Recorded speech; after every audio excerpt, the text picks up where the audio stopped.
વડોદરા શહેરમાં હનુમાન જન્મોત્સવની ઠેર ઠેર ઉજવણી કરવામાં આવી હતી। ત્યારે શ્રી શનિદેવ ફાઉન્ડેશન દ્વારા યોજાયેલી હનુમાનજી કી સવારીમાં લોકસભાના ભાજપના ઉમેદવાર ડોક્ટર હિમાંગ જોશી ઉપસ્થિત રહ્યા હતા।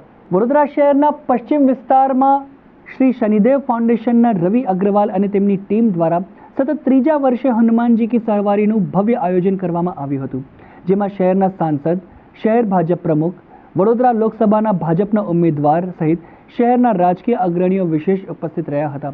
ઇસ્કોન મંદિરનો આ હનુમાનજી કી સવારીમાં વિશેષ ફાળો રહ્યો હતો।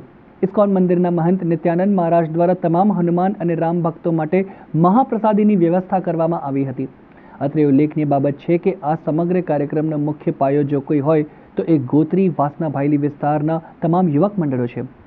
સતત ત્રીજા વર્ષે પણ યોજાયેલી આ હનુમાનજી કી સવારીમાં તમામ યુવક મંડળના સભ્યો ખડે પગે હાજર રહી સ્વચ્છતાના સંદેશા સાથે યાત્રામાં જોડાયેલા હતા। તમામ ભક્તોનું વિશેષ ધ્યાન રાખ્યું હતું। ગોત્રી વિસ્તારમાંથી નીકળેલી હનુમાનજી કી સવારીમાં હનુમાનજીની પ્રતિમાએ વિશેષ આકર્ષણ જમાવ્યું હતું, તો સાથે જ વેશભૂષા, ઊંટ ગાડી પણ આકર્ષણના કેન્દ્ર બન્યા હતા। જી ચોક્કસ, પહેલાં તો આપ સૌના માધ્યમથી વડોદરાના અને ગુજરાતના નગરજનોને શ્રી હનુમાન જન્મોત્સવની ખૂબ ખૂબ શુભેચ્છાઓ પાઠવું છું।